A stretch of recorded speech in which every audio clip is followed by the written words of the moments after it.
The morning sun filtered through the massive windows of my midtown Atlanta loft. It was Saturday of Labor Day weekend. The city was unusually quiet. Most people had already packed up their cars and headed to the coast or the mountains for the final long weekend of the summer. I poured myself a cup of dark roast coffee and stood by the window. I felt a strange sense of anticipation. My mother Brenda had been incredibly insistent that I stay completely free this weekend. She had called me no less than 5 times during the week to confirm I would be at home. I genuinely believed they were planning a surprise for my 32nd birthday, which had passed quietly 2 weeks prior. I picked up my phone to check my messages. There was nothing but promotional emails. I opened my social media applications out of pure habit. The first thing that popped up on my feed was an update from my older sister Jasmine. Jasmine was a public relations director who treated her life like a continuous press release. I clicked on her story and felt the air leave my lungs. The video showed the crystal clear blue waters of Miami. The camera panned around a luxury yacht. There was my father holding a glass of expensive champagne. There was my mother Brenda, wearing a wide-brimmed sun hat and laughing brightly. There was my white brother-in-law Connor, posing in his designer resort wear. Jasmine turned the camera to herself and blew a kiss to the screen.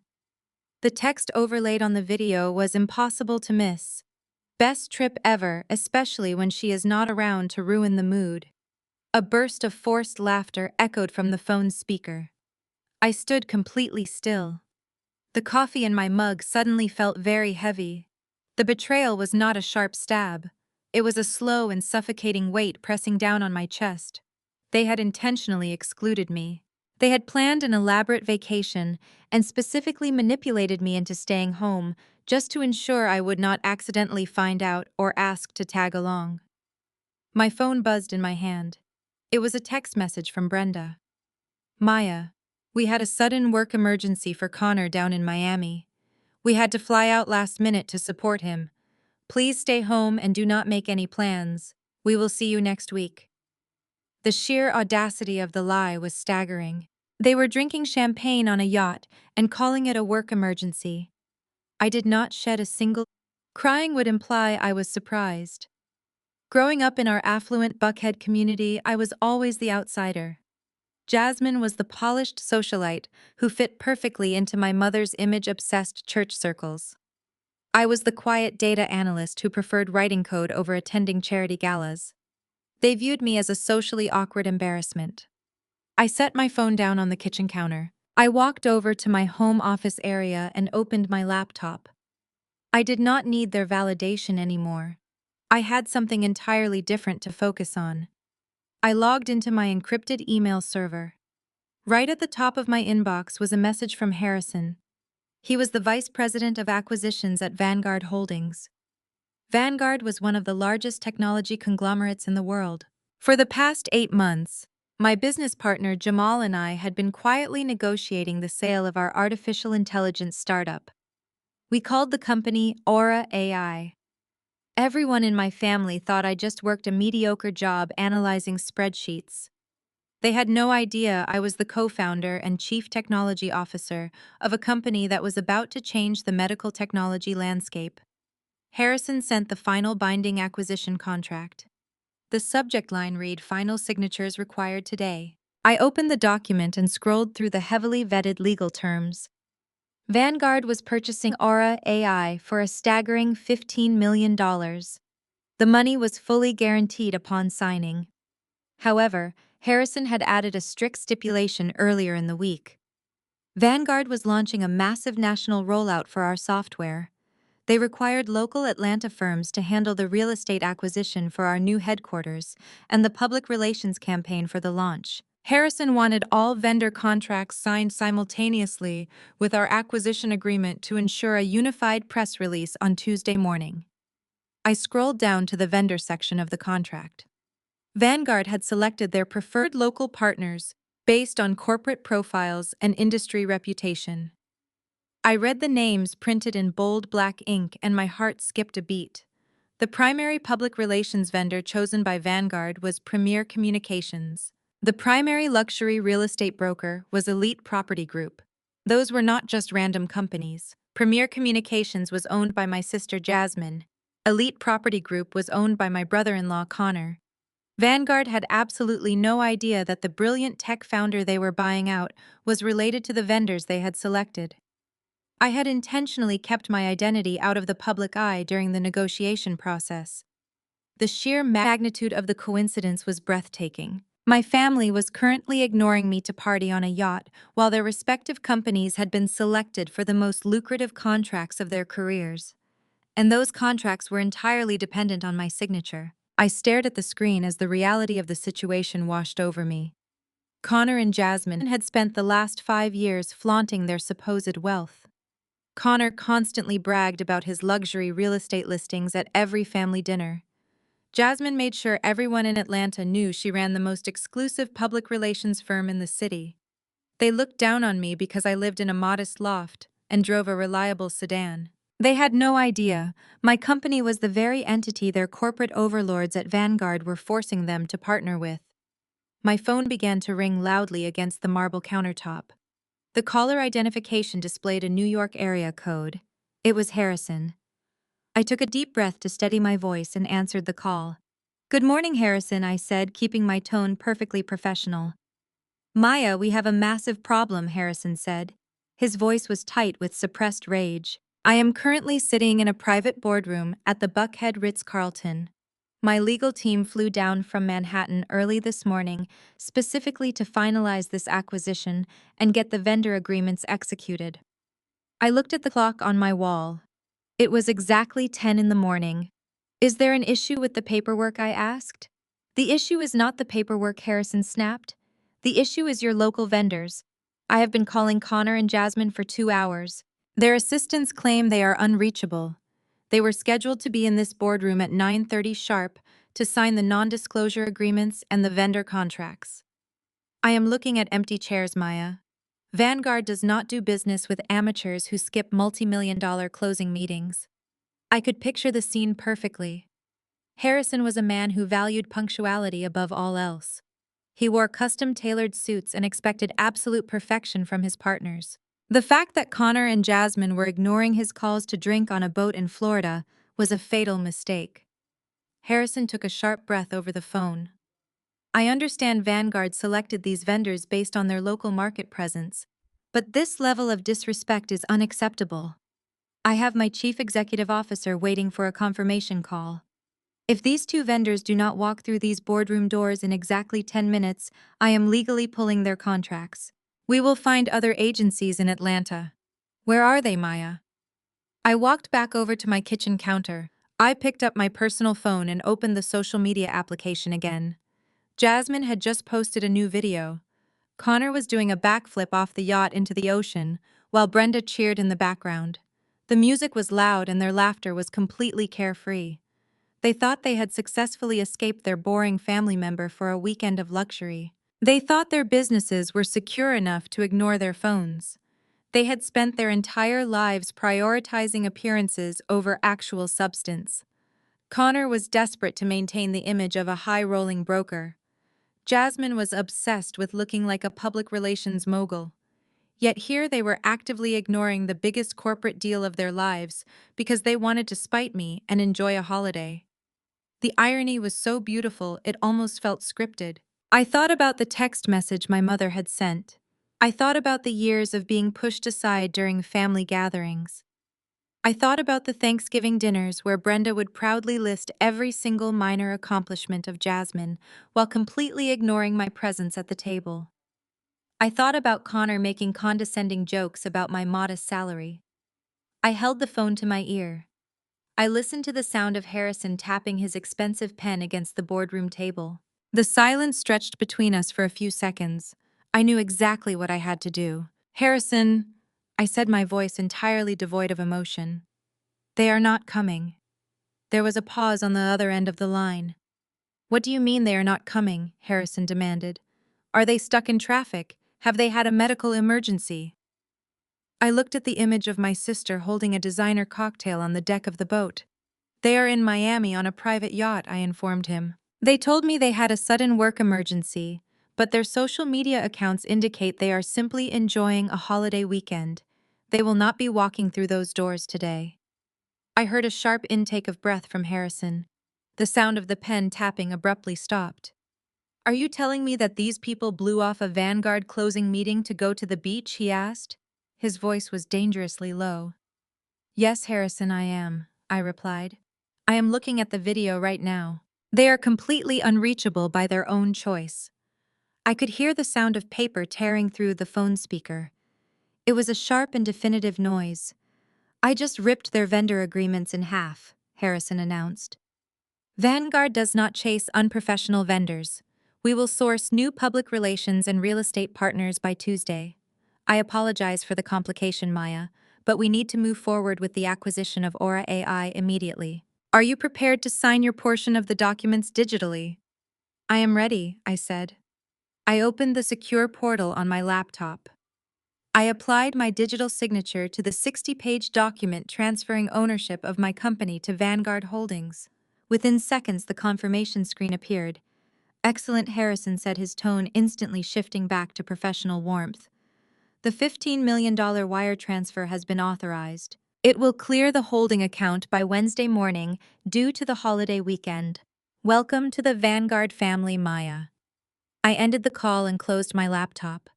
I walked over to my wine rack and pulled out a vintage bottle of Pinot Noir I had been saving for a special occasion. I poured myself a generous glass. The apartment was completely silent. There were no fake smiles to navigate. There were no passive-aggressive comments from my mother to endure. There was just me, the quiet hum of the air conditioning, and the knowledge that I had just secured my financial freedom. I spent the rest of the Labor Day weekend entirely unplugged. I read a novel on my balcony. I ordered expensive takeout from a local steakhouse. I slept for 10 hours a night. I did not check my social media, and I did not send a single text message to my family. I let them enjoy their beautiful yacht trip. I let them believe they had successfully pulled one over on me. Tuesday passed quietly. I went to the Aura AI office and celebrated the acquisition privately with Jamal. We toasted to our hard work and the incredible future ahead of us. We finalized the transition plans for our engineering team. Wednesday morning arrived with a crisp breeze signaling the end of summer. I was sitting at my kitchen island reviewing some transition documents when my personal phone began to vibrate violently against the counter. The screen lit up with a call from Brenda. I ignored it. 10 seconds later it rang again. Jasmine. I ignored it again. Then Connor called. Then Brenda again. The phone vibrated so continuously it nearly vibrated off the edge of the counter. I watched the notification count climb rapidly. 10 missed calls, 20 missed calls, 40 missed calls. By the time it stopped ringing, there were exactly 73 missed calls logged on my screen. A single voicemail notification appeared. I tapped the icon and put the phone on speaker. My mother's voice filled the kitchen. It was not her usual polished church lady tone. It was a frantic, breathless shriek. Maya, please pick up the phone, Brenda cried. Her voice cracked with pure panic. Maya, please come home right now. We are at the lawyer's office in Buckhead. We did not know, Maya. We had no idea Vanguard was your company. Connor is losing everything. They pulled his contracts. Jasmine is ruined. Please come to the office. I am begging you on my hands and knees. Please. The voicemail ended with a sharp click. I took a slow sip of my coffee. The taste was bitter and rich, they finally knew. Vanguard must have notified them that their contracts were terminated due to their absence and officially announced the acquisition of Aura AI, naming me as the founder. They had connected the dots. I stood up and walked to my bedroom closet. I selected a tailored crimson blazer and a pair of sharp black trousers. I applied my makeup with meticulous precision. I was not going to rush. Let them sweat. Let them feel a fraction of the anxiety they had caused me for decades. I grabbed my car keys and headed out the door. The drive to Buckhead was smooth. I listened to a jazz playlist and watched the city wake up. I was entirely calm. The storm was waiting for me, but I was the one who controlled the lightning. I parked my sedan in the visitor deck of the towering glass office building in Buckhead. I took the elevator to the 40th floor where the elite legal firms operated. The reception area was an intimidating expanse of white marble and minimalist leather furniture. The receptionist directed me to a corner conference room. I pushed open the heavy oak doors and stepped inside. The scene before me was absolute chaos. Connor was pacing the length of the room, sweating profusely. His expensive Vineyard Vines shirt was heavily wrinkled and unbuttoned at the collar. Jasmine was sitting at the massive mahogany table, hyperventilating into a paper napkin. Her perfect blowout was a tangled mess. Brenda was standing near the window, wringing her hands together, her designer dress looking suddenly too large for her frame. As soon as I walked in, all three of them stopped and stared at me. Brenda gasped, rushing forward as if to embrace me. I took a deliberate step back, putting a chair between us. "Do not touch me," I said, my voice echoing loudly in the spacious room. The coldness in my tone stopped her in her tracks. "What is going on here?" Jasmine slammed her hands on this table and stood up. Her face was streaked with running mascara. "You ruined us!" Jasmine screamed, pointing a shaking finger at me.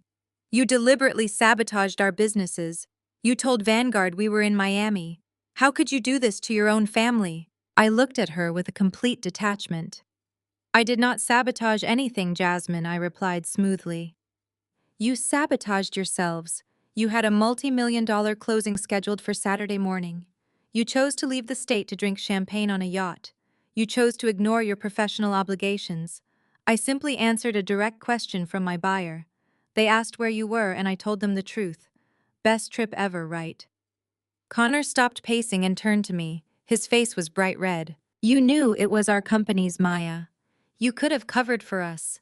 You could have told them we had a legitimate emergency. You are my sister-in-law. You were supposed to protect us." "Protect you?" I asked, raising an eyebrow. "Why would I protect people who actively lied to me just so they could exclude me from a family vacation? You told me you had a work emergency. I assumed being on a yacht was your unique way of handling corporate crises." Connor ran his hands through his hair, pulling at the roots. "You do not understand what you have done," he yelled. "I needed that Vanguard contract. I needed the commission from that commercial real estate purchase. I am ruined, Maya. Completely ruined." I crossed my arms over my chest. "You run a supposedly elite luxury real estate group, Connor. Losing one contract should not ruin your entire agency unless your business is built on a very fragile foundation." Connor let out a sound that was half sob and half scream. He turned around and violently punched the dry wall next to the presentation screen. The impact echoed like a gunshot. He leaned his forehead against the wall, breathing heavily. "I took out a loan," he whispered, his voice cracking. "I took out a $2 million high-interest loan against my brokerage last month. I needed the cash to pay for Jasmine's lifestyle. The cars, the yacht rentals, the country club fees. We were drowning in debt. The Vanguard payout was supposed to save me from federal bankruptcy by this Friday. If I do not have that commission check by the end of the week, the bank is seizing my company and our house." The room fell into a stunned silence. Jasmine stared at her husband in complete shock. "You took out a loan against the business," she asked, her voice trembling. "You told me we were doing better than ever. You told me the yacht was a bonus from your last sale." "Sale?" "I lied," Connor shouted, turning back to face her. "I lied to keep you happy, Jasmine. Because if I do not buy you designer bags and luxury vacations, you threaten to leave me. You spend money faster than I can print it. I was desperate. The Vanguard deal was my lifeline, and your sister just cut the rope." I watched their perfect marriage begin to implode right in front of my eyes. The facade they had maintained for years was crumbling into dust. They had prioritized their wealthy image over actual financial stability. They had mocked my quiet life while secretly drowning in an ocean of debt. It was pathetic and tragic, but I felt no sympathy. They had dug their own graves with their greed and arrogance. Brenda stepped right into the middle of the room, placing herself between Connor and Jasmine. She raised her hands to quiet them down. "Stop it, both of you," Brenda commanded. Her voice shifted from panic to the authoritative tone she used when directing her church committees. "We are not going to fight among ourselves. We are going to fix this." She turned her intense gaze entirely on me. "Maya, you are going to call Harrison at Vanguard right now. You are going to tell him there was a massive misunderstanding and you demand he reinstate your sister and your brother-in-law as the primary vendors." I let out a sharp laugh. "I will do no such thing," I said clearly. Vanguard already shredded their contracts. The decision is final. You are the founder of the company. Brenda insisted, taking a step closer to me. You have leverage. You have a $15 million payout sitting in your bank account. You can make them do whatever you want. If they refuse to reinstate the contracts, then you will pay off Connor's loan yourself. You owe this family, Maya. I looked at my mother in pure disbelief. I owe this family, I repeated. Please explain to me exactly what I owe people who lie to my face and treat me like an embarrassment. Brenda pointed a manicured finger at the expensive light fixture above us. I sacrificed everything to raise you, Maya. I put clothes on your back. I fed you. I kept a roof over your head. I tolerated your difficult personality and your strange antisocial behavior for 32 years. You are a wealthy woman now because of the foundation this family provided. You have $15 million. $2 million is nothing to you. You will write a check today and save your sister's marriage. It is your duty as a Black woman to uplift your family. I felt a cold fury settle deep in my bones. I am not going to write a check for a single cent. I said, my voice dropping to a deadly calm register. Let us calculate the cost of my childhood right now. Food, shelter, and basic clothing are the legal requirements of becoming a parent. You do not get a gold star for keeping your child alive. Furthermore, I paid my own way through college with scholarships and student loans because you refused to help me. I built Aura AI while working 2 jobs and living in a terrible apartment. You contributed absolutely nothing to my success. I owe you exactly $0.00. Jasmine let out a furious scream. She lunged across the conference table, knocking over a pitcher of ice water. You selfish little witch, Jasmine yelled, her face contorted with rage. You are going to call Vanguard and give me my contract back. She reached out violently, attempting to snatch my personal phone out of the pocket of my blazer. I did not flinch. I moved with practiced speed.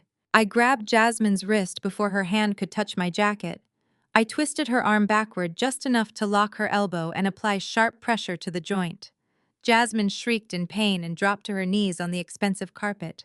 Let go of me, she cried, struggling against my grip. I leaned down so my face was inches from hers. Do not ever try to put your hands on me again, I whispered fiercely. You are not the golden child anymore, Jasmine. You are just a broke fraud who ruined her own life. I released her wrist and stepped back, smoothing the front of my blazer. Jasmine cradled her arms, sobbing onto the floor. Connor rushed over to help her up, but she pushed him away. Brenda stared at me as if she was looking at a monster. If you walk out that door without helping us, Brenda threatened, her voice shaking with desperate anger. I will stand at the pulpit this Sunday and destroy your name in this city. I will tell the entire congregation that you are a monster who stole from her own blood. I will make sure you are exiled from this community. I looked at my mother and felt nothing but profound pity.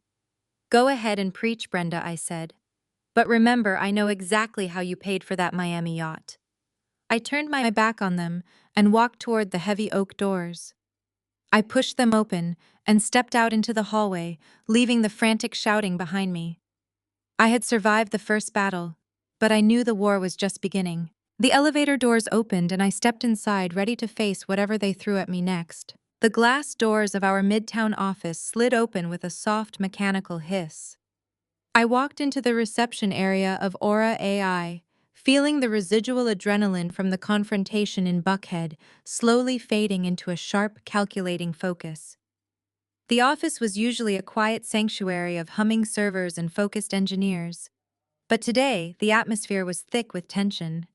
My business partner Jamal was pacing the length of our main conference room. His tie was loosened and his phone was pressed tightly to his ear. When he saw me walk through the glass walls, he abruptly ended his call and rushed toward me. He looked completely exhausted. The legal courier had just left the building. Jamal practically dropped a thick stack of legal documents onto the conference table. His hands were shaking slightly. I walked over to the table and stared at the thick white envelope bearing the seal of a prominent civil litigation firm.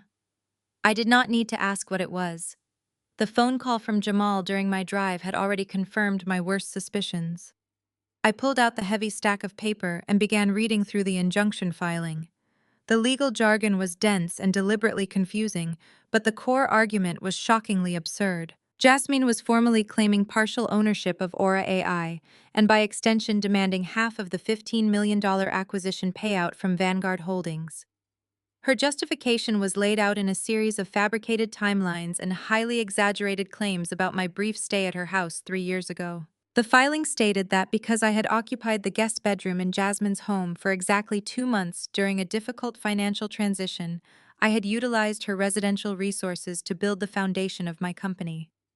Jasmine and her attorney were arguing that her home internet connection, her electricity, and the physical space of her guest room constituted a direct investment of infrastructure into Aura AI. They claimed that without her providing that environment, the source code would never have been written. It was a masterclass in entitlement and delusion. I read through the pages, feeling a cold wave of disgust wash over me. She had taken a brief period of my life where I was working 2 minimum-wage jobs and struggling to survive, and twisted it into a narrative where she was the benevolent angel investor of my tech startup. Jamal collapsed into one of the ergonomic desk chairs, rubbing his temples in sheer frustration. The bank flagged the transaction an hour ago. He explained, his voice heavy with stress. Vanguard sent the wire transfer exactly as Harrison promised, but the receiving bank automatically places a hard freeze on any acquisition funds the moment a formal ownership dispute is filed in the county court.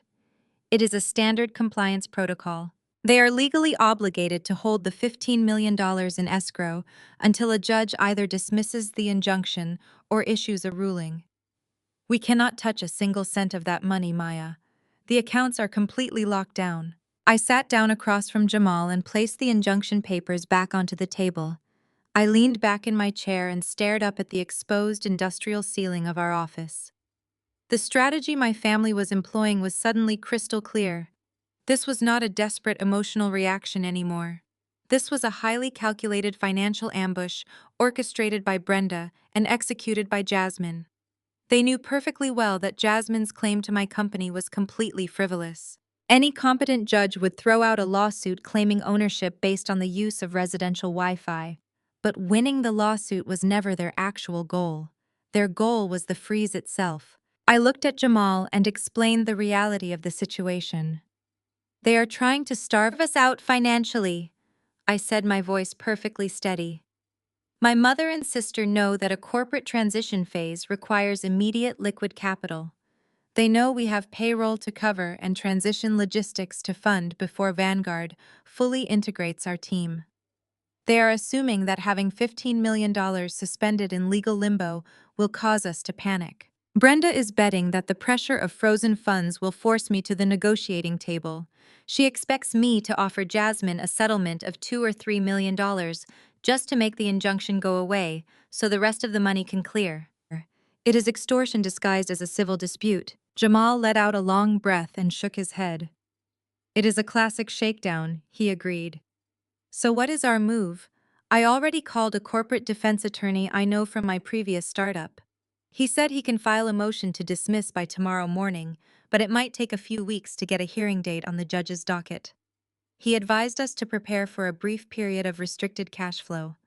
He said we should just play it safe and let the legal system handle the dismissal through standard procedures. I stood up from the table and walked over to the floor-to-ceiling window, looking out over the busy midtown streets below. The traffic was moving in a steady rhythm, completely oblivious to the corporate warfare happening in this room. I thought about the smug look on Jasmine's face when she tried to grab my phone earlier today.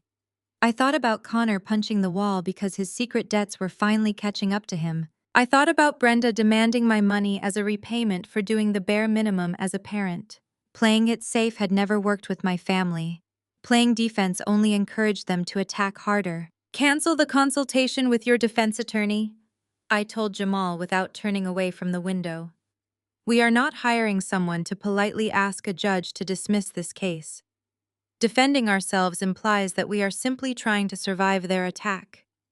If we just dismiss the injunction, they will simply find another angle to harass us. They will drag this out because they have absolutely nothing left to lose. Connor is facing federal bankruptcy, and Jasmine is facing the collapse of her social standing. Desperate people do not stop just because you block their first punch. You have to break their hands so they can never throw another punch again. Jamal stood up and walked over to stand beside me. "Who do we hire then?" he asked, looking genuinely intrigued by my shift in demeanor. "If we are not going on the defense, what is the play?" "We need Malcolm Wright," I said, turning to face him.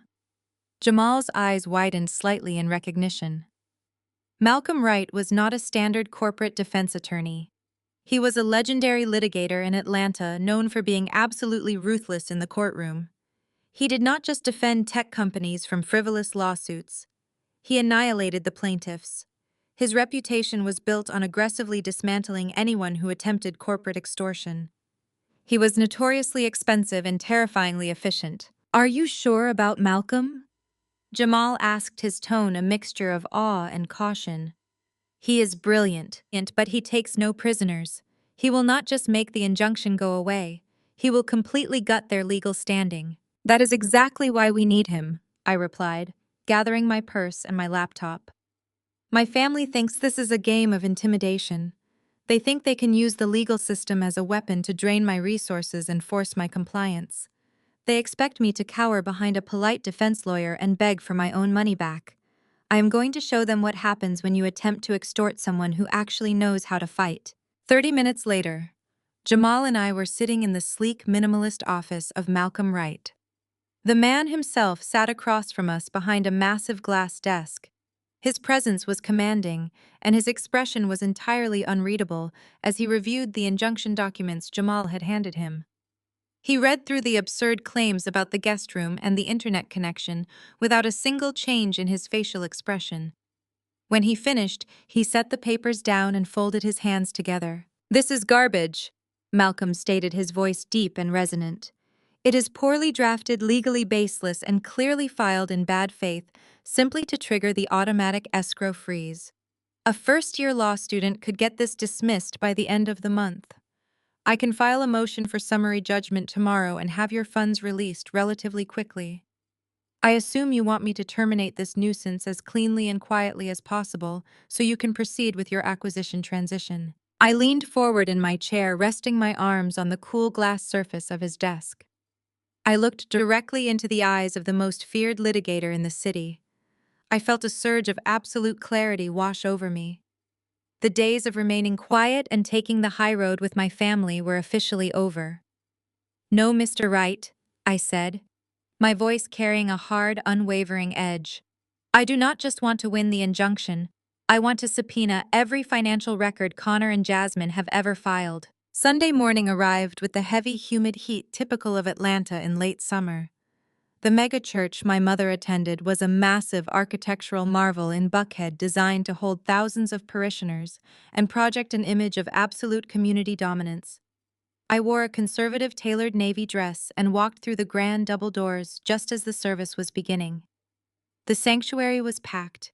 The choir was singing a vibrant gospel arrangement, and the energy in the room was electric. I found a seat near the back, slipping into the pew unnoticed by the ushers. I waited patiently through the musical performances and the opening prayers.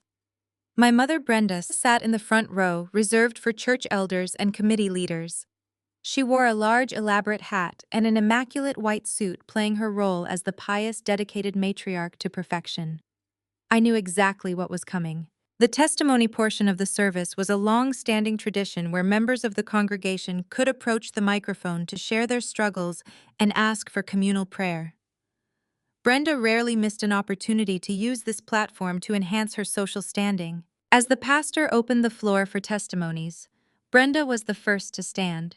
She walked up the carpeted steps to the altar with a slow, practiced gait that conveyed deep sorrow. The congregation quieted down out of respect for her senior position in the church.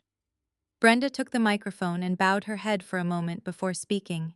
"Brothers and sisters," Brenda began, her voice trembling with manufactured emotion, "I come before you today with a heavy heart. The devil is working hard to tear my family apart, and I am asking for your prayers." A murmur of sympathetic agreement rippled through the pews. I watched her performance with detached fascination. She was incredibly good at this. "My youngest daughter, Maya, has been blessed with sudden, overwhelming financial wealth," Brenda continued, wiping a perfectly dry eye with a lace handkerchief.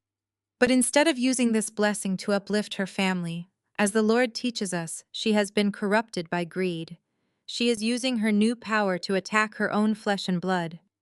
She is trying to leave her poor sister Jasmine and her brother-in-law homeless and destitute. She has turned her back on the very people who sacrificed everything to raise her. The sanctuary erupted into shocked gasps and hushed whispers. Thousands of heads turned looking around the room. Brenda had painted a vivid picture of a ruthless, ungrateful child destroying a loving Christian family. The congregation immediately took her side. Several older women in the pews near me clucked their tongues in disapproval. The collective glare of the parishioners was palpable, even though most did not realize I was sitting right in their midst. The senior pastor, a charismatic man who had known my family for decades, stepped forward and gently took the microphone from Brenda. He offered her a comforting side hug before addressing the crowd. "Sister Brenda, we stand with you in prayer," he announced, his voice booming through the speakers. "We pray that your daughter's heart will be softened. Wealth is a test, and we pray she finds her way back to the path of righteousness and family unity." The pastor scanned the congregation. His eyes locked onto mine near the back of the sanctuary. He knew exactly who I was. He stepped down from the altar and began walking slowly down the center aisle straight toward me. The congregation parted slightly as he moved their attention following his trajectory. "Maya," the pastor said, stopping at the end of my pew. His tone was gentle, but carried the heavy weight of pastoral authority. "The Lord calls us to honor our mother and father. He calls us to share our blessings with our kin, especially in their time of desperate need. I urge you to repent for the division you are causing. Share your blessings with your family, and restore the peace in your mother's heart." The entire church was completely silent, waiting for my response. The pressure was immense. The social conditioning to submit to church authority in front of thousands of people was a powerful weapon, and Brenda knew exactly how to wield it. She thought the public shame would force my compliance. She thought I would break under the collective judgment of our community. I stood up slowly, smoothing the front of my navy dress. I did not look down. I did not cry. I met the pastor's gaze directly. Then I reached down and unzipped my designer leather purse. "I am always happy to support the church pastor," I said, my voice clear and steady, carrying easily in the quiet sanctuary. "In fact, I am prepared to make a very specific donation today to help restore the peace." I pulled out a thick printed ledger bound in a clear plastic folder. I held it up for a moment, letting the congregation see it. "I am going to refund the exact amount of money that my mother Brenda embezzled from the church hospitality ministry over the past 2 years," I announced. I spoke slowly, making sure every single word was audible to the 2,000 people watching me. "The money she stole to pay for Jasmine's luxury yacht rentals in Miami and the designer bags she parades around this very sanctuary." The silence in the room shattered instantly. A collective gasp echoed through the massive space, followed by an immediate uproar of shocked exclamations. The pastor took a sudden step back, his eyes wide with confusion and rising alarm. Up at the altar, Brenda let out a sharp, strangled cry. I extended my arm and dropped the printed ledger directly into the brass offering plate held by the deacon standing next to the pastor. The heavy thud of the documents hitting the metal plate sounded like a gavel dropping. "The bank statements are all in there." I continued, looking at the deacon's shocked face. "The wire transfers from the church accounts directly to Elite Property Group and Premier Communications are highlighted in yellow. The corresponding receipts from the Miami Yacht Charter are attached. You might want to call an emergency audit meeting." Up at the altar, Brenda swayed visibly. She reached out blindly, grasping for the wooden podium. Her eyes rolled back and she collapsed hard onto the carpeted floor.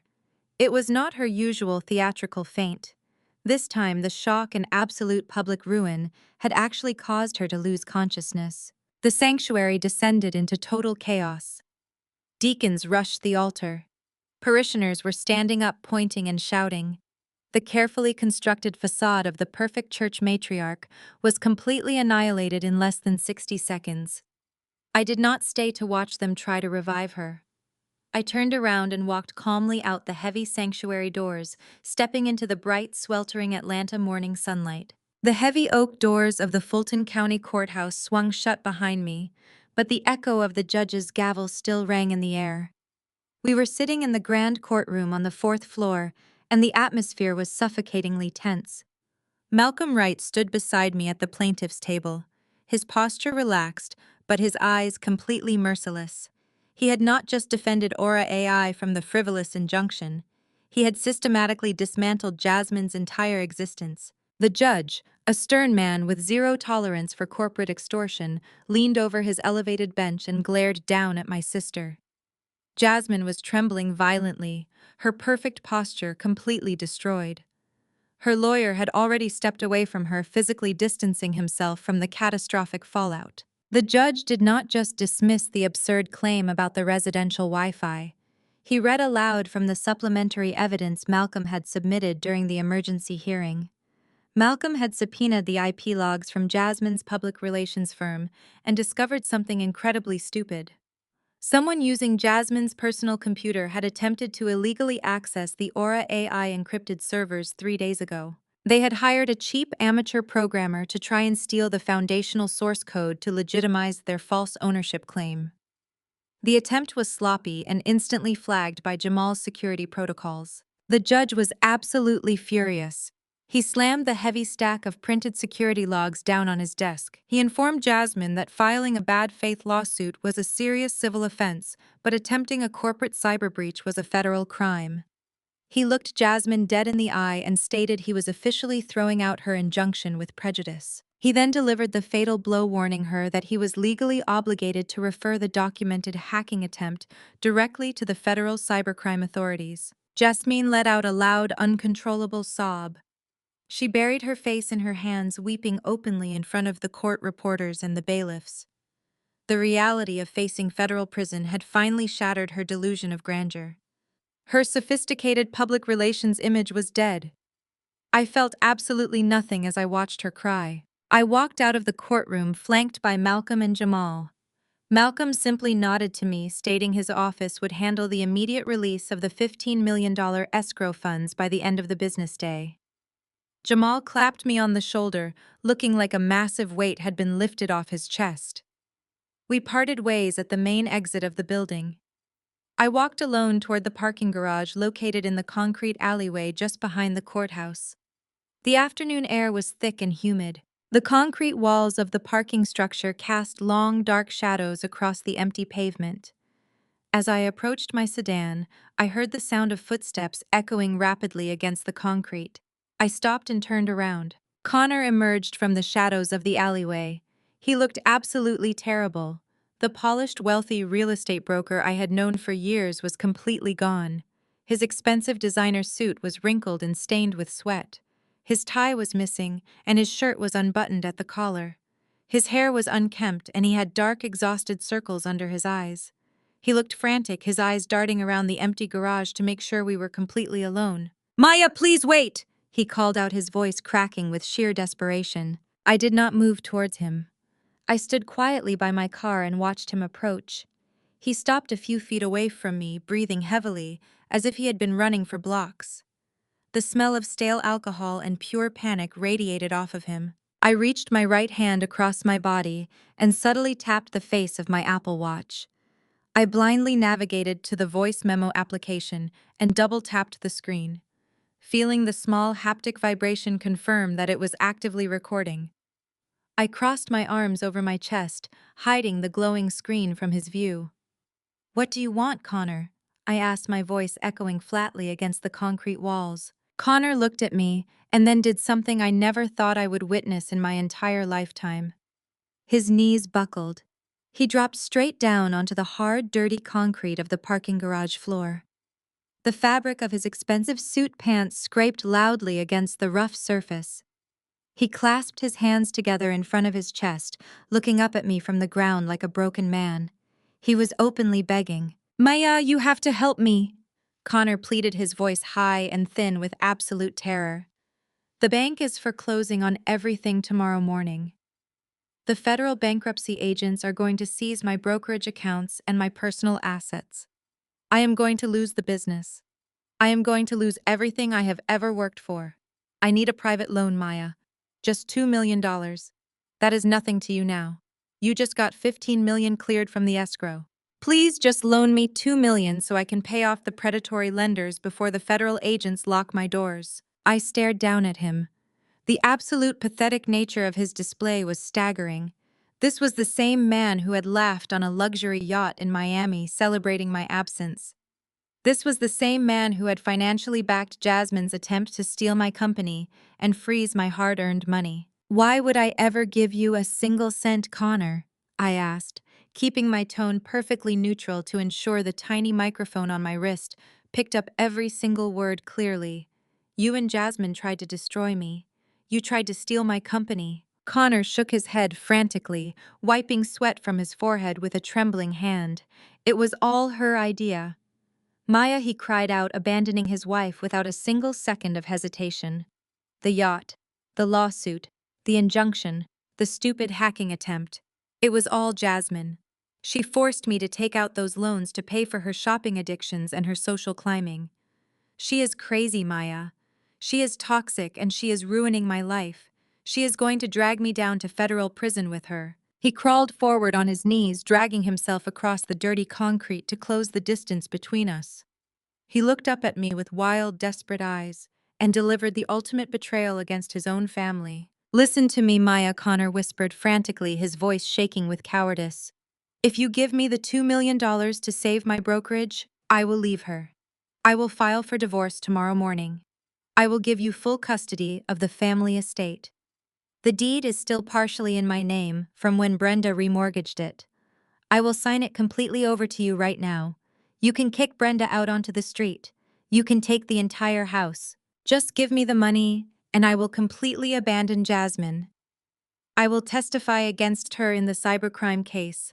I will leave her with absolutely nothing, and you can have total control of the family properties. Just please save me from bankruptcy."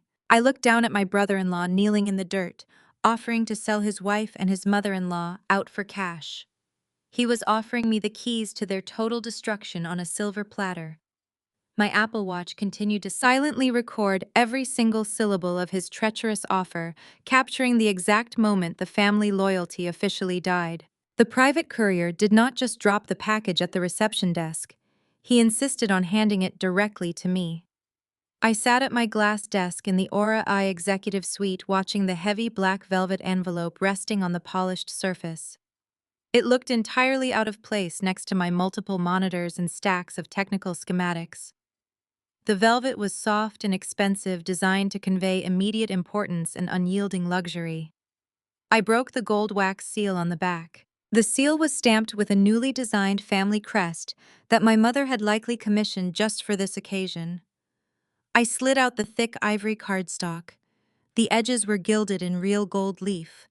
The cursive calligraphy was overly elaborate, making the words difficult to read at first glance, but the message was perfectly clear. My mother Brenda was cordially inviting the city to the inaugural Family Reconciliation Gala hosted at the Ritz-Carlton in downtown Atlanta.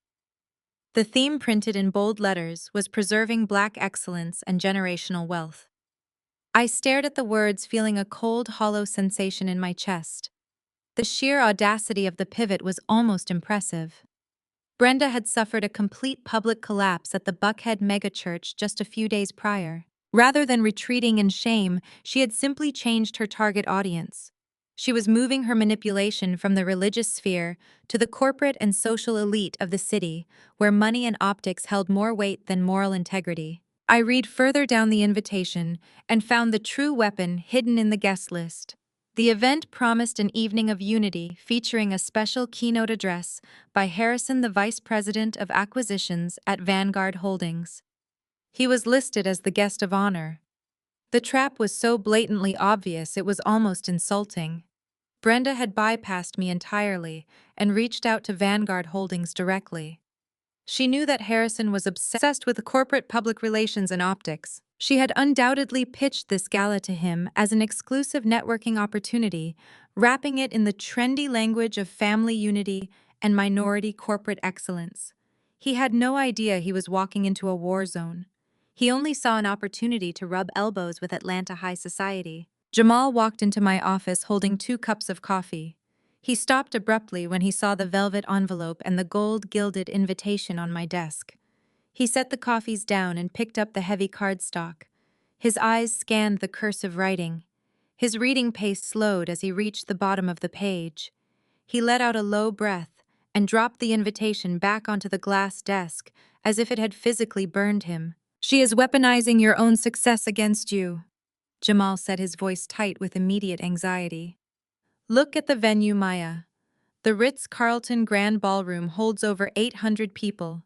She is inviting every major investor, every prominent socialite, and every local media outlet in the metropolitan area. She is going to pack that room with the most influential people in your industry." I leaned back in my chair and looked out the window at the Atlanta skyline. "I know exactly what she is doing," I replied, keeping my tone perfectly flat.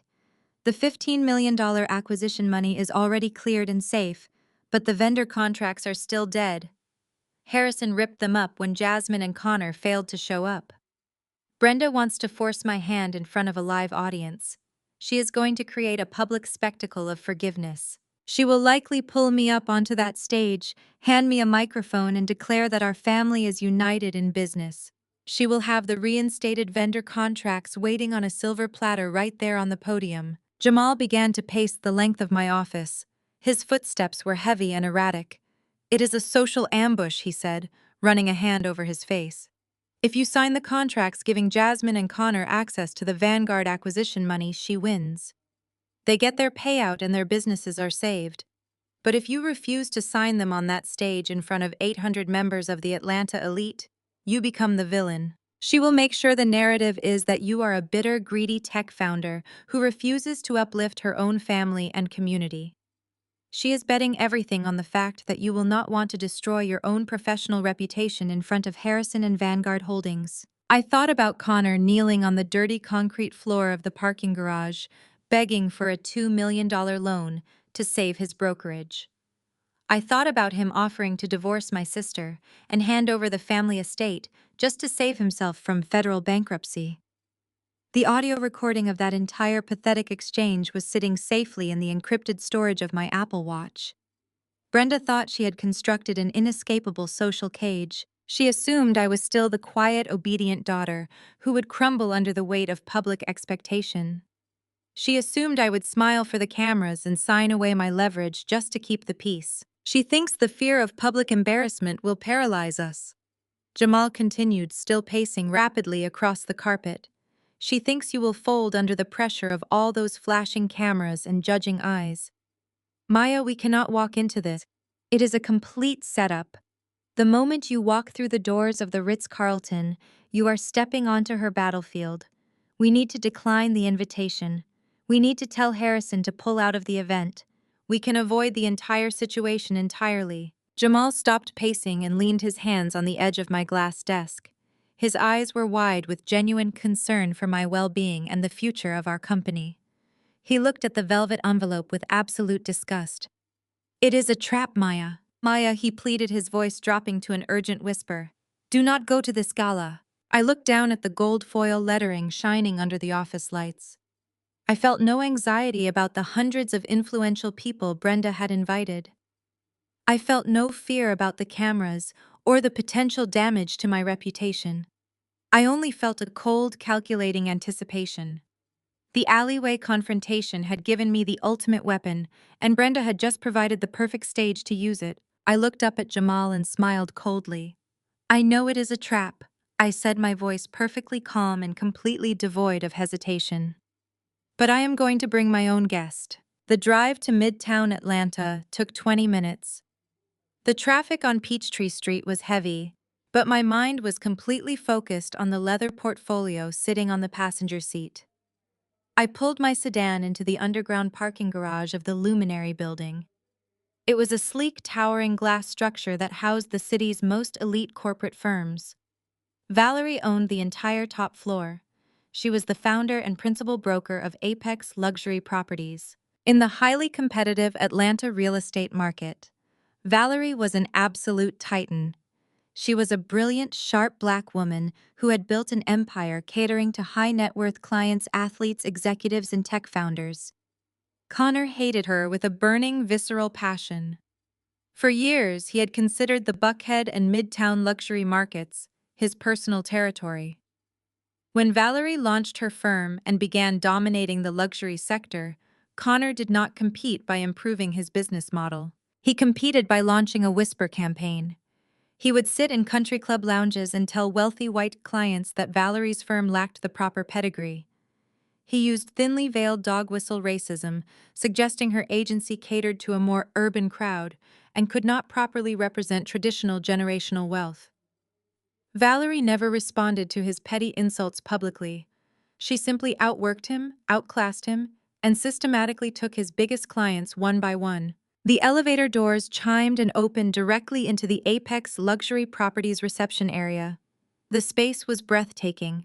Dark marble floors, gold accents, and floor-to-ceiling windows offering a panoramic view of the Atlanta skyline. It projected quiet, absolute authority. A receptionist in a tailored suit greeted me immediately and escorted me down a wide hallway lined with contemporary black art. She opened the heavy glass doors to the corner executive suite. Valerie was sitting behind a massive polished obsidian desk, reviewing a stack of architectural blueprints. She wore a sharp emerald green suit, her hair styled in a flawless silk press. She looked up as I entered and set her pen down. The mutual recognition in the room was immediate. We were two black women who had built our own tables in industries designed to keep us out. We understood the exact, precise weight of having to be twice as good to get half the credit. "Please sit, Maya," Valerie said, gesturing to the plush leather chairs opposite her desk. Her voice was smooth and perfectly modulated. I was surprised when my assistant told me the founder of Aura AI requested a private meeting. "I followed your acquisition in the financial journals this week. Congratulations on the Vanguard deal.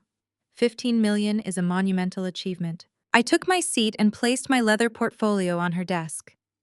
"Thank you, Valerie," I said, keeping my tone strictly professional. "I did not come here to discuss my acquisition, though. I came here to discuss your market share." Valerie leaned back in her chair, crossing her legs. Her expression shifted from polite interest to sharp calculation. "My market share is currently sitting at the top of the luxury tier in the metropolitan area," she replied confidently. "We closed more high-end residential and commercial properties than any other boutique firm in the state." "I am well aware of your numbers," I said. "That is exactly why I am sitting in your office right now. I know you have been trying to secure a master vendor contract with a major national holding company to expand Apex Properties into the corporate relocation sector." Valerie narrowed her eyes slightly. "That is a very specific piece of corporate intelligence, Maya. Corporate relocation is the most lucrative sector in real estate. Landing an exclusive contract to handle housing for a national firm's incoming executives guarantees millions in annual commissions. Yes, I have been pursuing several holding companies, but those contracts are historically locked down by older traditional agencies. Agencies like Elite Property Group," I said, naming Connor's failing firm. Valerie let out a short, bitter laugh. "Exactly like Elite Property Group. Connor has held a monopoly on corporate relocation in Buckhead for a decade, not because he is good at his job, but because he plays golf with the right vice presidents. He is mediocre, but he is protected." "He was protected," I corrected her gently. I unzipped the leather portfolio and pulled out a thick stack of legal documents bound by a heavy blue clip. I slid the stack across the obsidian desk until it rested directly in front of Valerie's hands. The cover page bore the official seal of Vanguard Holdings. Valerie looked down at the document. Her eyes scanned the bold printed text at the top of the page. It was a master vendor exclusivity agreement for corporate real estate relocation services, the exact contract Vanguard required for all their regional executives. "What is this?" Valerie asked, her voice dropping an octave. "This is an unexecuted vendor contract directly from Harrison, the vice president of acquisitions at Vanguard," I explained. "Vanguard requires all of their acquired tech founders to bring their preferred local vendors into the corporate fold. They originally drafted this exclusivity agreement for Connor's firm. It would have saved him from federal bankruptcy. It would have given him total market dominance for the next 20 years. Valerie slowly reached out and touched the edge of the contract. And why is his signature not on it? She asked, looking up at me. Because he was busy drinking champagne on a yacht in Miami when he was supposed to be in the boardroom signing it, I said, keeping my expression perfectly flat. Vanguard ripped up his contract. They told me to find a replacement vendor who actually understands how to conduct business at a high level.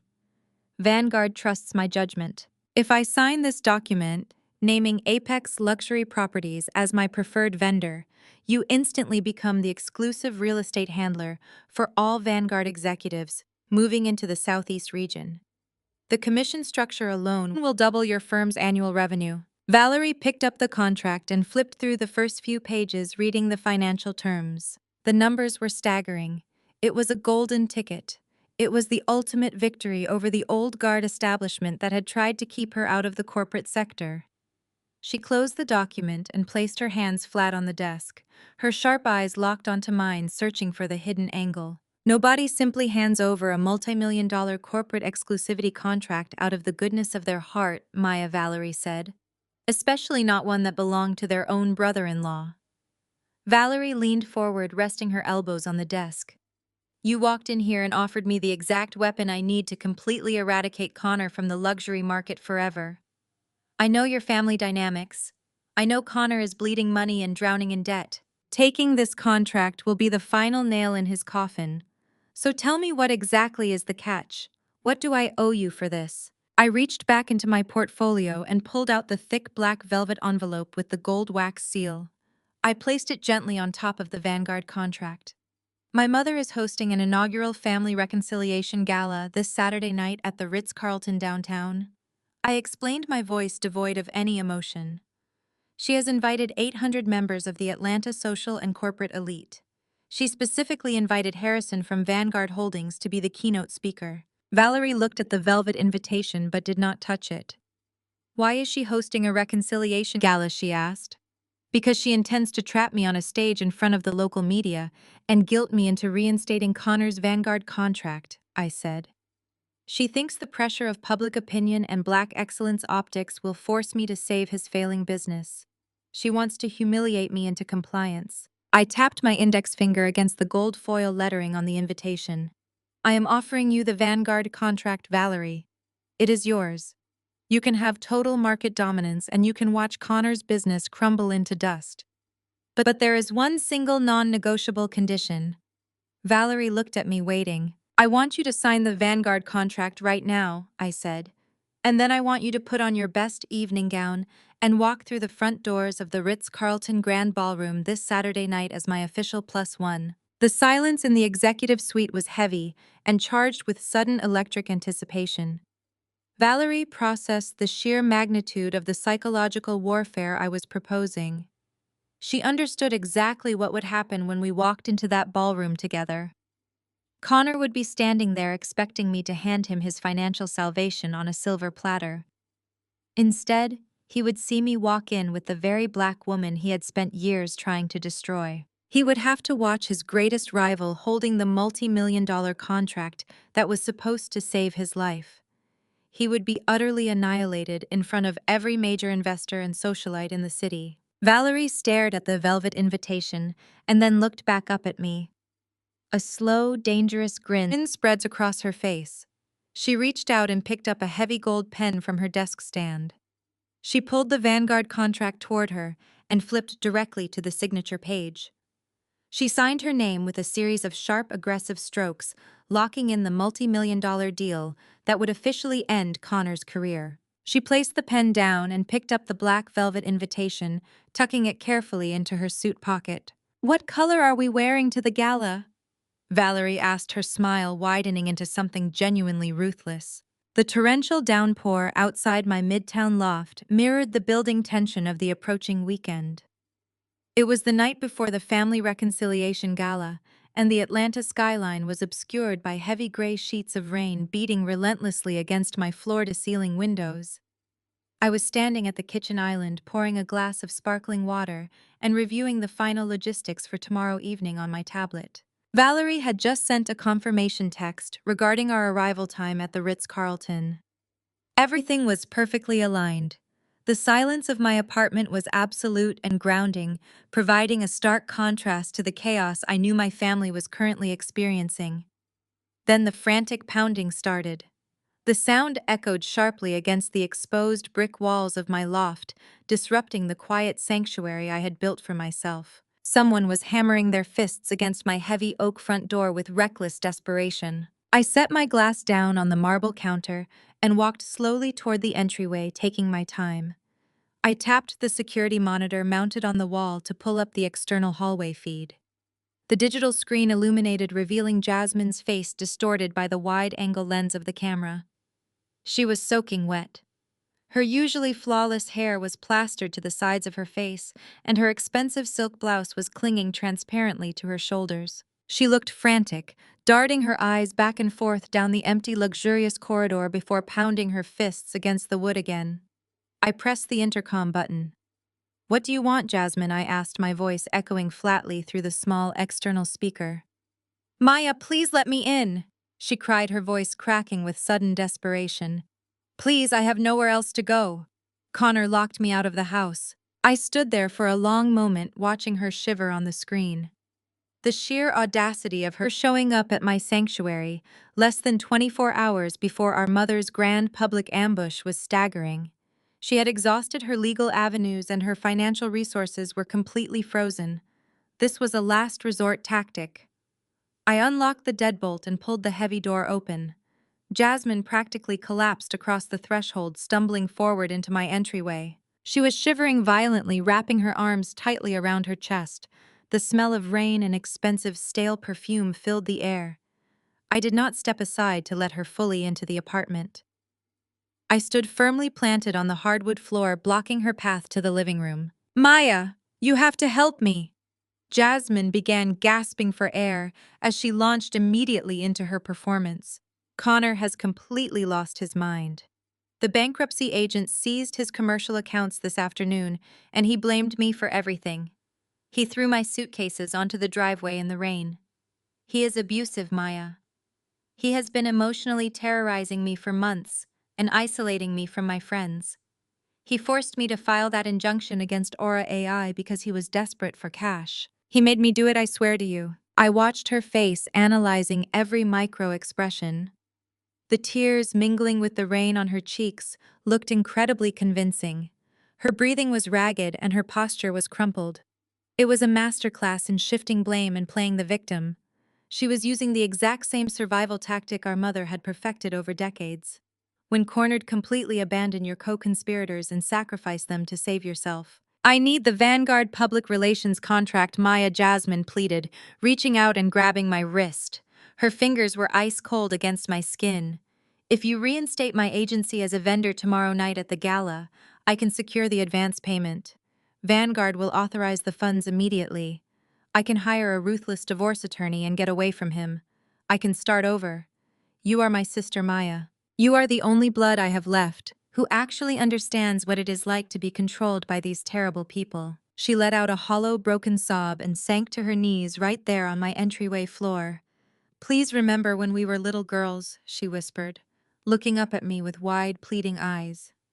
"Remember how we used to hide in the hallway closet together when Mom and Dad would scream at each other in the kitchen? We promised we would always protect each other against the world.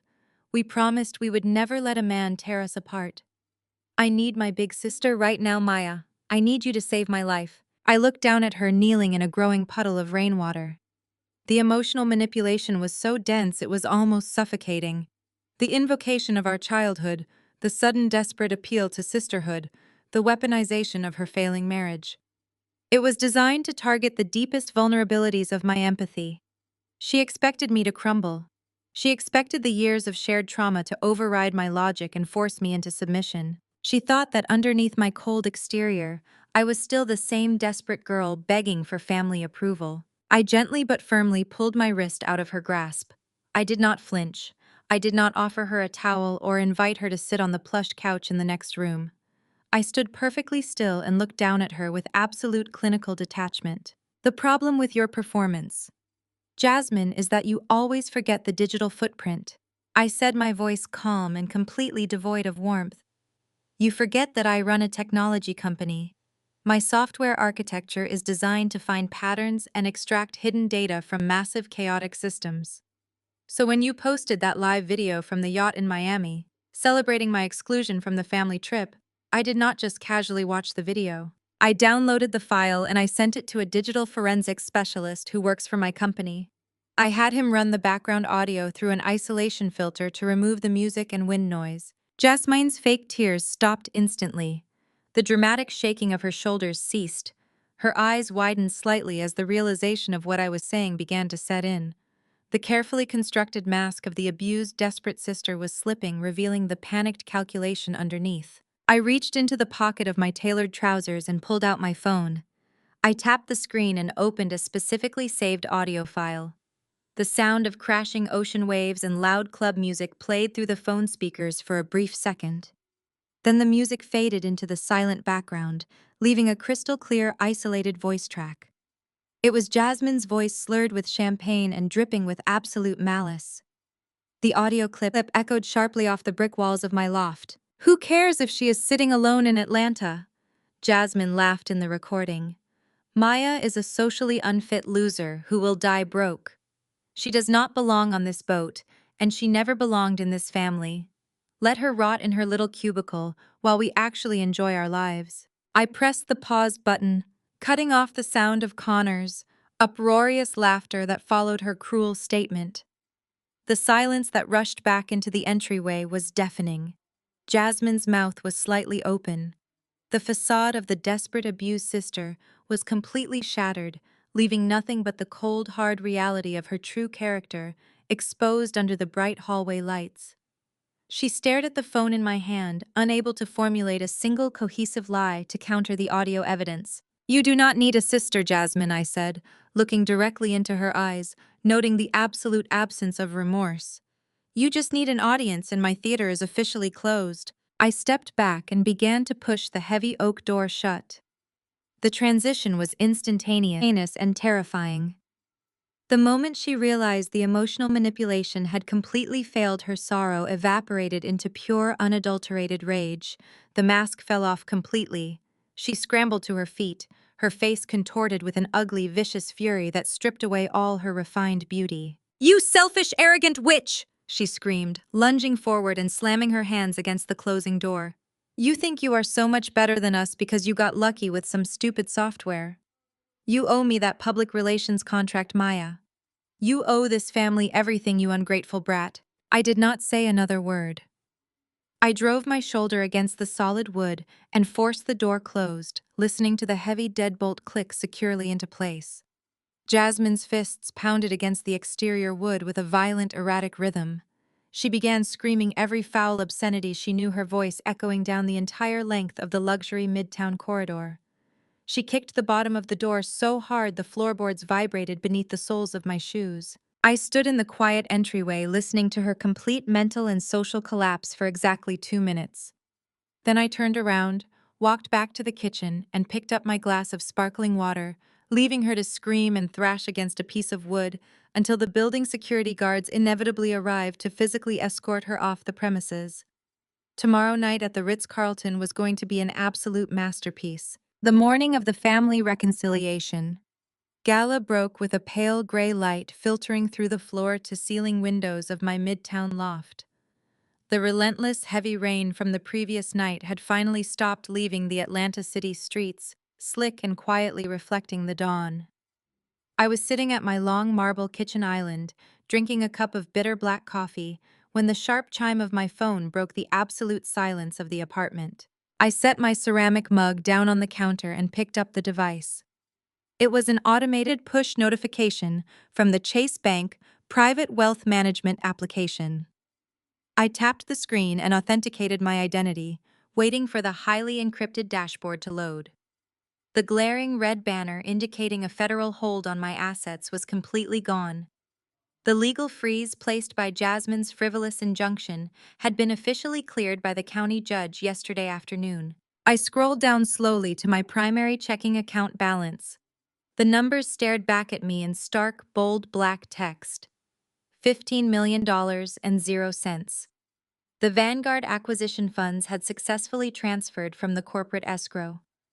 I stared at the glowing screen for a long time, watching the digital proof of my absolute financial victory. The money was finally secured and completely untouchable. My family could no longer use the legal system to hold my life work hostage. I locked the phone and slid it into my pocket, feeling a profound seismic shift in my reality. I was no longer the quiet, obedient data analyst they could push around and emotionally manipulate for their amusement. I was a multi-million-dollar tech founder with liquid capital and total control over my own destiny. I grabbed my car keys and took the private elevator down to the underground parking garage. It was time to prepare the visual armor I would need for the ambush my mother was planning tonight. The drive to Phipps Plaza in the affluent Buckhead district was smooth and relatively uncrowded for a Saturday morning. The luxury shopping center was a favorite hunting ground for my mother and sister, but they were completely locked out of their credit accounts today, drowning in the debt they had created. I walked past the glittering designer storefronts with a steady, measured pace, feeling the heavy security guards tracking my purposeful movements. I bypassed the standard commercial boutiques and headed directly to a private high-end atelier that catered exclusively to the Atlanta social and corporate elite. The owner, a meticulous older woman named Genevieve, greeted me at the heavy glass door. I told her exactly what I needed for a major gala event that evening, emphasizing that the dress needed to project absolute authority. She locked the front doors of the boutique to give me total privacy and led me to the back velvet-lined viewing room. We went through several racks of imported evening wear, but nothing conveyed the exact precise message I wanted to send. Then Genevieve brought out a heavy garment bag from her private reserve collection kept in the back vault. She unzipped the dark canvas and pulled out a breathtaking custom silk gown. It was a deep, saturated emerald green, the exact color of new money and raw power. The heavy silk fabric draped beautifully, pooling on the floor like liquid glass under the showroom lights. The neckline was sharp and modern, completely lacking any fragile embellishments or delicate lace. I stepped into the spacious fitting room and put the dress on. When I walked out and looked in the floor-to-ceiling mirrors, I did not recognize the woman staring back at me. The emerald silk contrasted sharply with my skin, making me look cold, regal, and untouchable. The dress required zero alteration, fitting my frame with terrifying precision. It was not a gown meant to blend into a crowd or apologize for taking up space. It was a garment deliberately designed to dominate the entire room and draw every single eye. I pulled the heavy Chase Private Wealth metal card from my wallet and handed it to Genevieve. The massive transaction approved instantly, without a single hesitation from the fraud department. I carried the garment bag out of the plaza, feeling the physical weight of my new reality settling over my shoulders. I was driving back down Peachtree Street toward Midtown when my car Bluetooth system chimed loudly with an incoming call. The digital display on the dashboard showed the name Harrison. The vice president of acquisitions at Vanguard Holdings was calling me directly on a Saturday morning, which was highly unusual. I pressed the steering wheel button to answer, keeping my eyes focused on the morning traffic. "Good morning, Harrison," I said, projecting total professional calm into the microphone. "Good morning, Maya."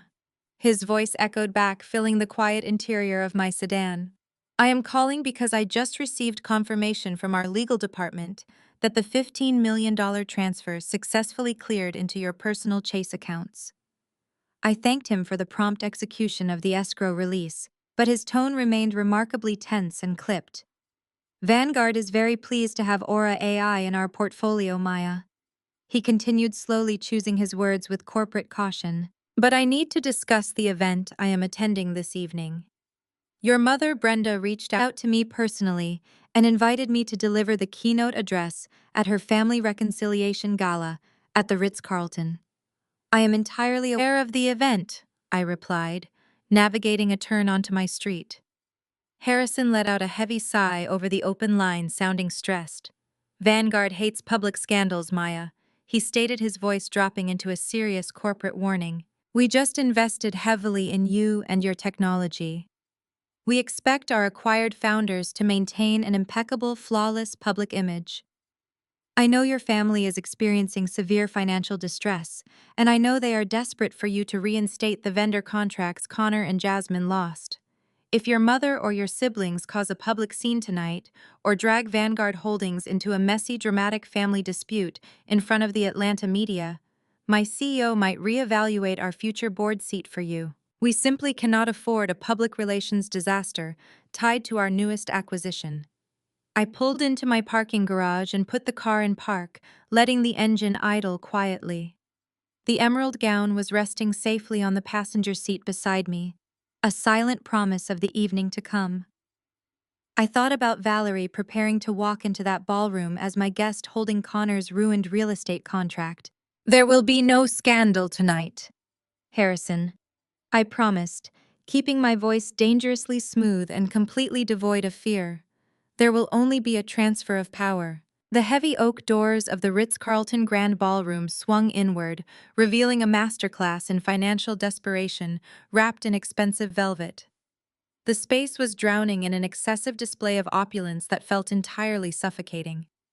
Massive crystal chandeliers cast a warm golden glow over 800 members of the Atlanta social and corporate elite. A live string quartet played softly in the far corner, but their classical music was completely drowned out by the aggressive hum of corporate networking and the sharp clinking of crystal champagne flutes. Local media outlets had established a dense gauntlet of flashing cameras near the primary entrance, eagerly capturing every notable guest as they walked down the custom black carpet. It was exactly the kind of high society spectacle my mother thrived in. She had seamlessly transformed her recent religious disgrace into a corporate charity event, masking her immediate survival tactics behind the flawless veneer of preserving Black excellence and community leadership. I stood at the top of the carpeted stairs, looking down at the swirling crowd of investors, politicians, and socialites. Valerie stood right beside me, her posture radiating absolute dominance. She wore a sharp-tailored black evening gown that contrasted perfectly with the deep, saturated tone of my emerald silk.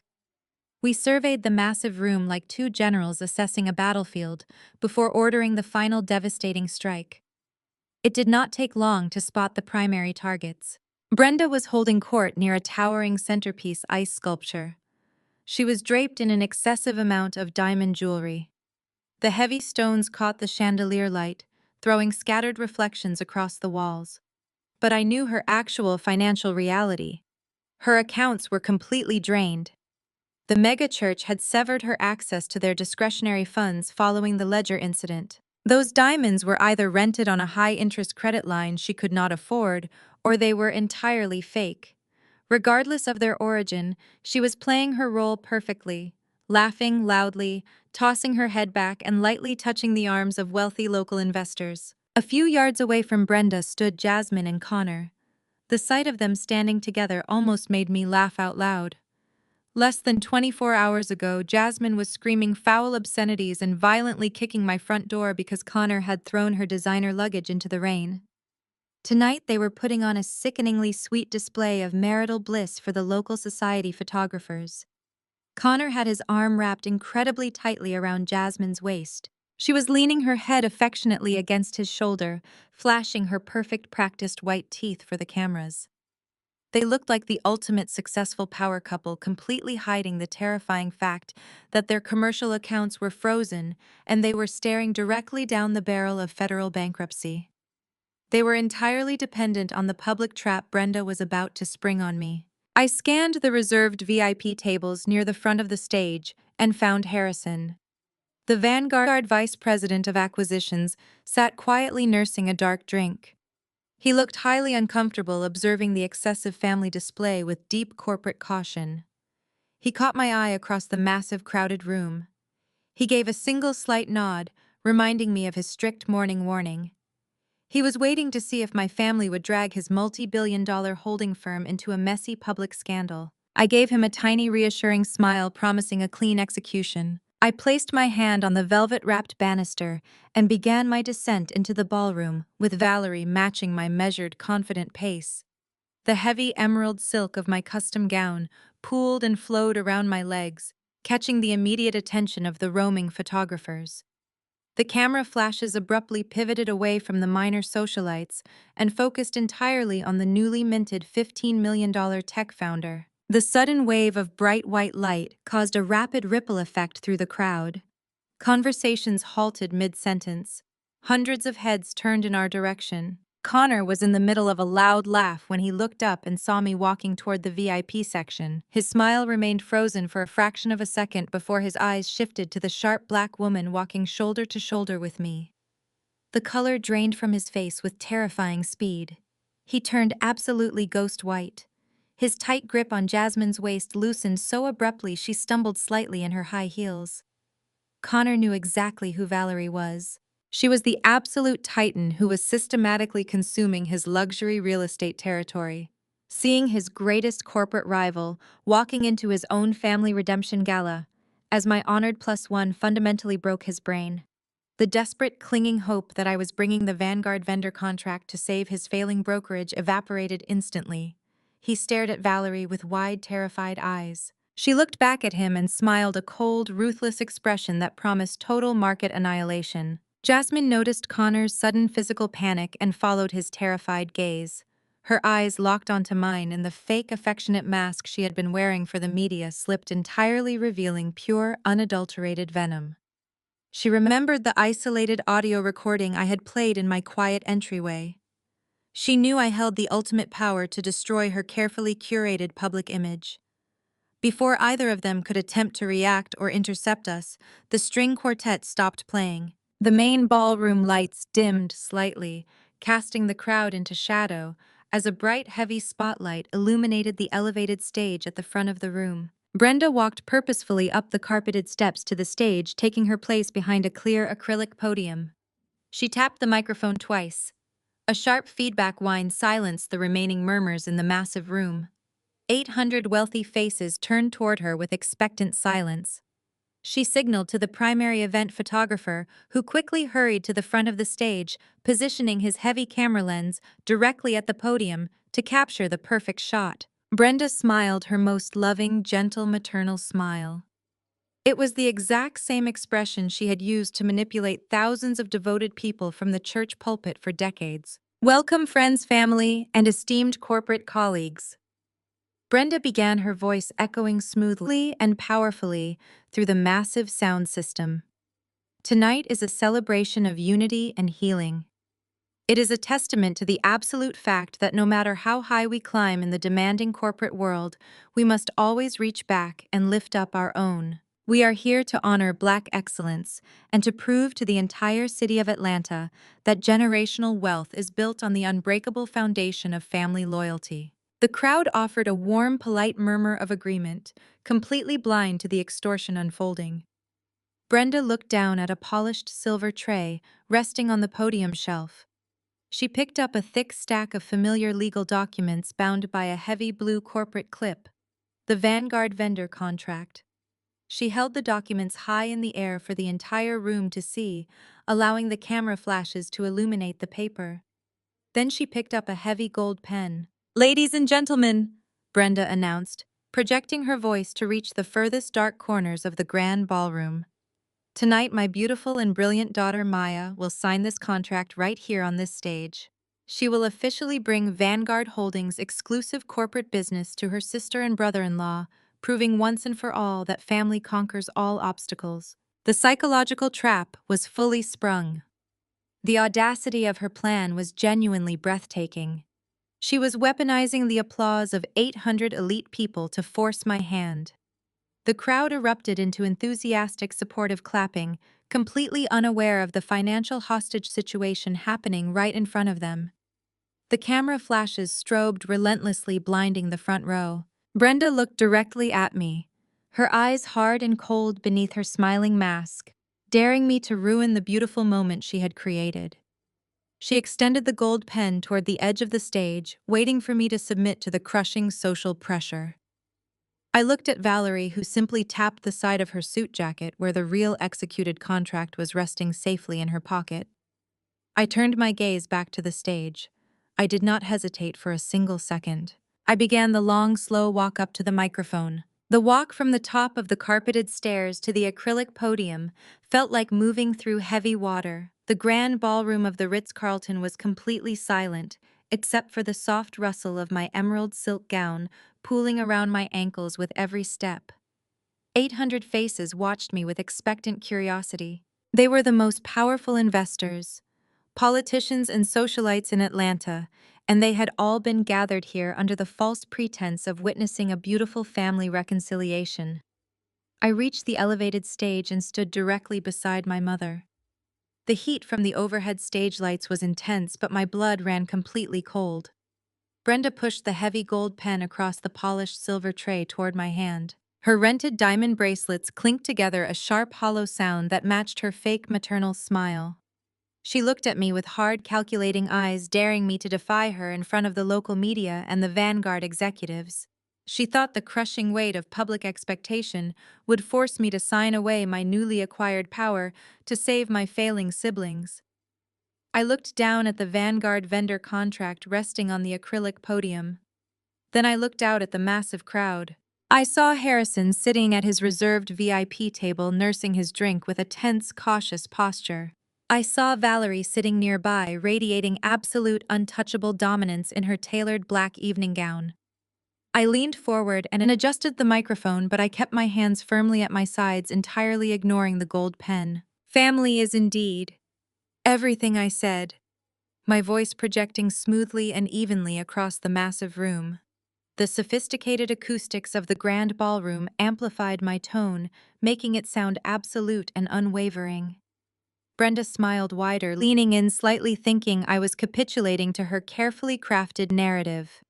She reached out her hand to affectionately pat my shoulder for the photographers, but I stepped back just a fraction of an inch, leaving her hand hovering awkwardly in the air. And because family is everything, I continued, keeping my gaze locked on the audience.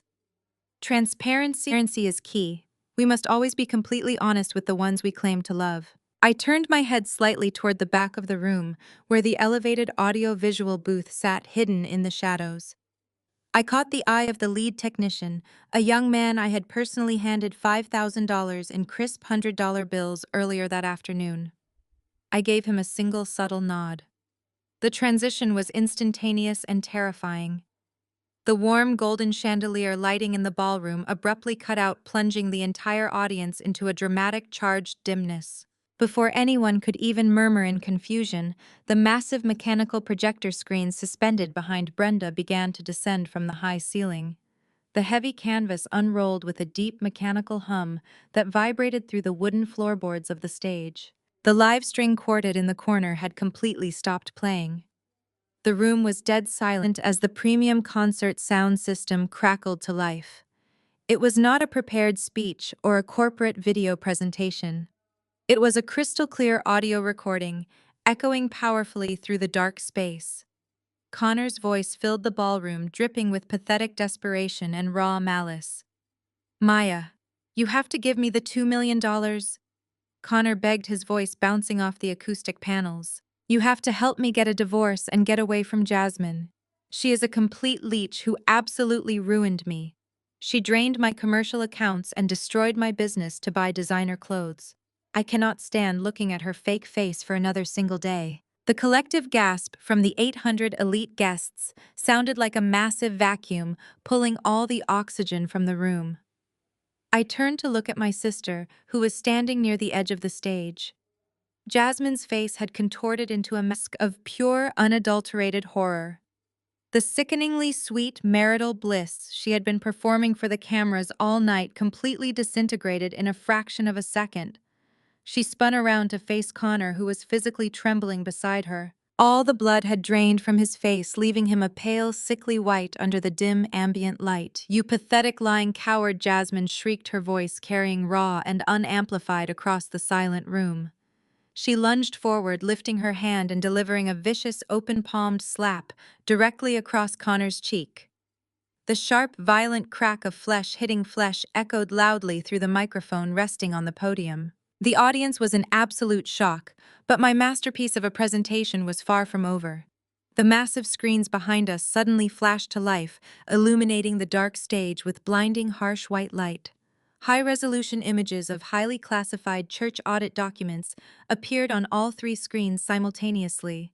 The financial ledgers were heavily annotated with bright red digital markers circling specific unauthorized wire transfers. The text was large enough for every single investor and socialite in the back row to read clearly. The documents detailed exactly how Brenda had systematically embezzled hundreds of thousands of dollars from the megachurch discretionary charity funds over the past 5 years. The slides automatically rotated, showing the exact dates the church funds were illegally moved into her private accounts to pay for her luxury vehicles, designer wardrobes, and lavish vacations. Brenda stumbled backward away from the acrylic podium. Her jaw dropped open as she turned to look at the massive screens displaying her federal financial crimes to the most powerful people in the city. The heavy rented diamonds around her neck suddenly looked incredibly cheap against the glaring, undeniable proof of her massive theft. The wealthy socialites in the front rows began murmuring and pointing in shock. The local media photographers, who had been invited by my mother to capture a heartwarming family reunion, immediately pivoted their heavy camera lenses toward the giant screens. They began capturing the embezzlement evidence in rapid-firing flashes of blinding white light, documenting her total ruin for the morning papers. Brenda reached out to block the lenses, but there were too many of them. The reporters were already typing furiously on their phones, sending the breaking news to their editors. Brenda looked back at me, her eyes wide with the terrifying realization that her grand public trap had completely backfired. She had invited the entire city to watch my humiliation, but instead she had provided the perfect captive audience for her own total destruction.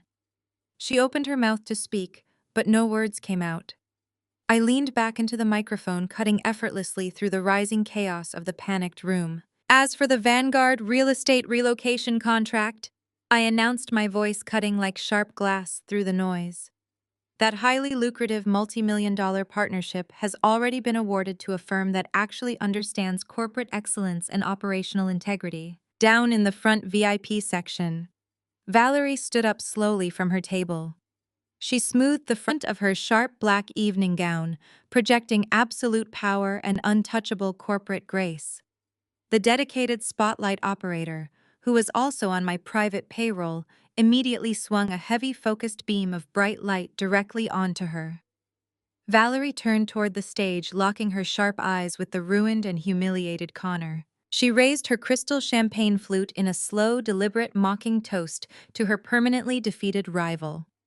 Connor stared back at her, utterly broken, realizing his career in the luxury real estate market was completely eradicated. He had lost his business, his marriage, and his reputation in less than 3 minutes. I shifted my gaze back to Jasmine, who was still breathing heavily after striking her husband. She looked up at me with panicked, tear-filled eyes, finally understanding the sheer magnitude of the corner I had painted them into. She had nothing left to leverage. No stable marriage to parade for the cameras, no corporate money to steal, and now absolutely no social reputation to hide behind. Her public relations firm would be completely dead by morning once the wealthy clients in this room spread the word of her total public humiliation. I leaned closer to the microphone for my final calculated statement. And regarding the Vanguard public relations vendor contract, I said, addressing the entire ballroom, but looking directly into Jasmine's terrified, weeping eyes. Vanguard Holdings has a very strict corporate policy for their acquisitions. They absolutely do not conduct business with desperate cybercriminals or petty social manipulators. I looked over at the Vanguard Vice President of Acquisitions sitting in the front row. Harrison sat perfectly still at his reserved table, surrounded by the swirling chaos of the ruined gala. He slowly set his dark drink down on the table and gave me a single firm nod of complete professional approval. He had warned me that morning, asking for a clean transfer of power without dragging his multi-billion-dollar firm into a messy public scandal. I had delivered a flawless surgical strike that left Vanguard completely insulated while entirely removing my toxic family from the corporate board. The Atlanta elite were not looking at Vanguard with disgust. They were looking at the shattered, irredeemable remains of my abusive family. I turned my back on my mother, leaving her trembling and weeping beneath the massive glowing screens of her own undeniable guilt. I picked up the trailing heavy fabric of my custom emerald silk gown and walked slowly and purposefully off the stage. The crowd parted for me immediately, stepping back to create a wide, clear path as I moved through the ballroom. I did not look back as I descended the stairs, leaving them to burn in the massive public fire they had so desperately built for me. The grand ballroom of the Ritz-Carlton did not just erupt, it completely shattered. As my heavy emerald silk gown swept across the patterned carpet toward the main exit, the dead silence I had left behind on the stage was instantly consumed by a violent wave of collective outrage. The elite corporate investors, who had spent the entire evening drinking my mother's expensive champagne and shaking Connor's hand, were now advancing on the stage like a pack of starving wolves. I paused near the towering ice sculpture for a fraction of a second, simply to witness the exact moment my toxic family realized there was absolutely no escape from the inferno they had built for themselves. Connor was the first to completely break under the pressure. He tried to stumble backward away from the blinding glare of the projector screens, but his path was immediately blocked by three furious real estate developers. They were ruthless men who had trusted his luxury brokerage with multi-million-dollar commercial portfolios. One of them, a towering man in a sharp gray suit, grabbed Connor by the lapel of his tailored tuxedo, jabbing a thick finger into his chest, and loudly demanding the immediate return of his stolen escrow funds. Connor was stammering violently, his hands raised in a pathetic gesture of surrender, his ghost-white face slick with a sudden terrified sweat. He looked frantically around the massive room for anyone to save him, but the wealthy connections he had spent years cultivating were now actively shouting him down, calling him a fraud and a coward directly to his face. Brenda was faring no better in her own nightmare. The protective bubble of maternal grace and religious purity she had weaponized for decades had violently popped, leaving her exposed and completely vulnerable to the crowd. A tight circle of senior church deacons had emerged from the reserved VIP tables and surrounded her at the edge of the stage. These were the men and women who had trusted her with the congregation charity funds, who had prayed with her and defended her flawless reputation. Their faces were contorted with absolute disgust as they pointed up at the glaring audit documents still shining brightly on the suspended projector screens. Brenda tried to use her gentle, soothing voice to pacify them, reaching out with her rented diamond-covered hands, but an elderly deacon fiercely slapped her hand away. She recoiled, physically shrinking under the crushing weight of their righteous anger. The glittering fake diamonds around her neck seemed to dull in the harsh light of her exposed hypocrisy. And then there was Jasmine. My sister had remained frozen near the clear acrylic podium, her eyes wide and vacant, staring out at the absolute destruction of her carefully curated world. She tried to step down from the stage, perhaps to run toward the exit, or perhaps to help her cornered husband, but she was completely disoriented by the flashing cameras and the screaming guests. She stumbled blindly into the path of a panicked waiter who was rushing away from the escalating crowd. The heavy silver tray in his hands tipped forward, sending 3 full crystal glasses of dark red wine cascading directly onto Jasmine's chest. The deep crimson liquid splashed violently across her designer dress, ruining the expensive fabric instantly. It looked like an open bleeding wound spreading across her chest. The shock of the cold wine seemed to break the final delicate thread of her sanity. Jasmine let out a hollow, ragged sob and sank slowly to her knees, right there on the carpeted steps of the stage. She sat in the spreading puddle of wine and spilled drinks, weeping uncontrollably. Her perfect hair was coming undone, and her expensive makeup was running down her cheeks in dark, ugly streaks. In less than 5 minutes, she had lost the husband she despised, the public relations business she relied on, and the golden child status she had hoarded her entire life. She was utterly and completely empty. I did not stay to watch her tears hit the floor. I turned my back on the screaming crowd and continued my measured walk toward the heavy double doors at the back of the ballroom. Valerie fell into step on my right side, her sharp black evening gown moving in perfect synchronization with my emerald silk. Harrison joined me on my left, leaving his half-empty drink at the VIP table. Neither of them spoke a single word to me as we walked. They did not need to. The absolute authority of our silent exit spoke volumes to anyone who happened to look away from the chaos on the stage. The heavy wooden doors swung open, and the cool, crisp air of the Atlanta night washed over my face, clearing away the suffocating scent of stale perfume and desperation that had filled the ballroom.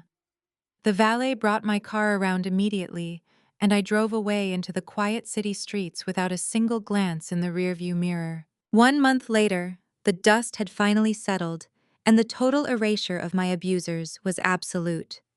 The transition of corporate power had been clean and ruthless, just as I had promised Harrison. Vanguard Holdings finalized the acquisition of Aura AI without a single negative headline, bringing my technology company into their global portfolio while completely insulating themselves from my family scandal. Connor was the first to flee the city, unable to face the crippling federal bankruptcy charges and the fury of the Atlanta real estate market. He abandoned his leased luxury cars and fled in the middle of the night to a small town in Ohio. He was currently living in a rented basement and working as an hourly assistant at a regional insurance firm. He filed for divorce from Jasmine via email, leaving her to deal with the massive mountain of commercial debt he left behind. Jasmine was completely blacklisted from every major public relations agency in the state. The wealthy corporate clients who had witnessed her humiliating breakdown at the gala immediately severed all ties with her firm. Stripped of her massive income and drowning in Connor's abandoned financial mess, she was forced to take a job as a shift manager at a mid-tier retail clothing store in a dying suburban mall. She spent her days organizing discounted sweaters and dealing with angry teenagers, navigating a sharp and poetic downgrade for a woman who had once built her entire identity on social elitism and expensive designer labels. Brenda's reckoning was perhaps the most severe of them all. The megachurch did not just excommunicate her, they filed formal criminal charges for the long-term embezzlement of their charity funds. The mounting legal fees drained whatever secret accounts she had left hidden. Her sprawling suburban mansion, the giant house where she had raised us to worship money and status, was foreclosed on by the bank. She was evicted and forced to move into a tiny, run-down one-bedroom apartment on the extreme outskirts of the city. She spent her days sitting alone in the cramped living room, surrounded by cardboard boxes she could not bring herself to unpack, staring at the blank television screen and wondering where her adoring audience had gone. I knew all of this because my private security firm provided me with a final comprehensive background check on all three of them before closing their files forever. I read the detailed report while sitting in the spacious first-class cabin of a direct flight to Paris. The heavy emerald silk gown was packed securely in my luggage, replaced by a comfortable oversized cashmere sweater and soft linen trousers. The low, steady hum of the jet engines provided a soothing background noise as a flight attendant poured a fresh glass of vintage champagne into my crystal flute. I took a slow, appreciative sip, letting the cold, crisp liquid wash over my tongue. I reached into my leather tote bag and pulled out my phone. The device was completely silent, purged of all the toxic contacts and demanding messages that used to dictate my schedule. I opened the Instagram application and leaned slightly toward the curved airplane window. The magnificent iron structure of the Eiffel Tower was just coming into view through the thick glass, standing tall and brilliant against the sprawling romantic backdrop of the French capital. I held the phone up, capturing my relaxed, smiling face, with the iconic landmark glowing perfectly in the background. I tapped the screen to add a simple caption: "Best trip ever." I hit the spacebar and added the final thought enclosed in simple brackets: "Because they're not around." I pressed publish and watched the image load onto my feed. I did not care if they ever saw it. Their reactions simply did not exist in my universe anymore. I pressed the power button on the side of the device. The bright digital screen faded to black, casting a faint dark reflection of my own peaceful face. I smiled and closed my eyes, letting the plane carry me toward my beautiful, untouchable future. The story of Maya provides a stark, compelling examination of one of the most difficult challenges individuals face: discerning the difference between the genuine obligations of family and the manipulative expectations of a toxic environment. At its core, the narrative is not merely one of revenge or corporate victory, but of the agonizing necessary process of redefining one's worth outside of the systems that seek to exploit it. The primary lesson to be learned from Maya's journey is that true empowerment arises only when we refuse to trade our boundaries for the approval of those who never truly valued us. For much of her life, Maya lived in the shadow of her family's performative expectations. Her mother, Brenda, and her sister, Jasmine, operated within a social ecosystem where status was currency and appearances were everything. In this, Maya was the outsider, the quiet data analyst who did not fit the curated aesthetic of charity galas and church circles. Toxic family dynamics often rely on this othering process. They identify the family member who is most independent or who refuses to play by the unspoken rules, and then they marginalize them. They do this not because that person is flawed, but because their independence threatens the family's fragile collective facade. Maya's first lesson is the realization that family is not a synonym for community. A community provides support, grace, and mutual respect. A toxic family, as depicted in the narrative, is often transactional. Brenda's insistence that Maya owed the family for the bare minimum of raising her is a classic form of emotional extortion. It relies on the assumption that the debt of birth is infinite and that the child exists to serve the parent's vanity. Maya's refusal to accept this narrative, her decision to prioritize her own mental health and financial future over the performative desires of her mother, is the moment she begins to break free. She understands that she does not owe people her success simply because they provided the environment she was forced to survive. Furthermore, the story illuminates the vast difference between substance and performance. Connor and Jasmine built their lives on the shifting sands of image. Their wealth was largely decorative, financed by debt, and maintained through constant, frantic social maneuvering. Maya conversely focused on substance. She built Aura AI, a company that actually solved problems and provided value. This contrast is critical because it highlights how substance serves as the ultimate insurance against external shocks. When the corporate overlords at Vanguard Holdings looked for partners, they didn't care about Jasmine's curated social media stories. They cared about professional competence and integrity. When the facade cracked, Maya's substance, her intelligence, her code, her business acumen remained standing. Her family had nothing to fall back on because they had spent their entire lives perfecting the mask rather than developing the person behind it. The most poignant lesson in the narrative, however, is found in how Maya handles the trap at the gala. Many might view her dismantling of the family as an act of cruelty, but it is better understood as an act of radical honesty. For Maya was expected to be the quiet, invisible victim, the one who would smile, sign the contracts, and absorb the indignity to keep the peace.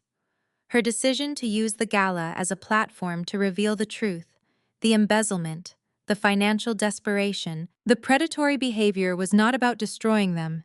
It was about stopping them from destroying her. Often we feel compelled to protect toxic people even when they are actively harming us because of the social stigma associated with airing dirty laundry. We fear being seen as the villain for simply stating the truth. Maya teaches us that the truth is not an act of aggression, it is a defensive necessity. By exposing their hypocrisy on their own stage, she reclaimed the narrative. She stopped being a character in their play and became the author of her own reality. The fact that their worlds collapsed was not her doing, it was the inevitable result of their own actions. Maya simply stopped shielding them from the consequences they had spent years trying to outsource to her. Finally, the story serves as a reminder that the ultimate form of success is the ability to walk away. When Maya finally settles in Paris, surrounded by nothing but the quiet hum of her own peace, she is not merely enjoying a vacation. She is enjoying the fruits of her autonomy. Her caption, "Best trip ever because they're not around," is a testament to the fact that her joy is no longer dependent on the presence or validation of those who sought to diminish her. In life, we will all encounter people, whether family members, colleagues, or friends, who view our successes as something they are entitled to share, or who view our boundaries as an act of betrayal. The lesson here is clear: you are not responsible for the stability of systems designed to keep you small. You are not required to set yourself on fire to keep others warm, especially when those same people would gladly throw you into the flames to maintain their own comfort. True growth begins the moment we stop asking for permission to exist on our own terms and start recognizing that the power we have been seeking has been in our own hands all along. Stop waiting for validation from those who are committed to misunderstanding you. Start building a life defined by your own standards, your own integrity, and your own unwavering boundaries today.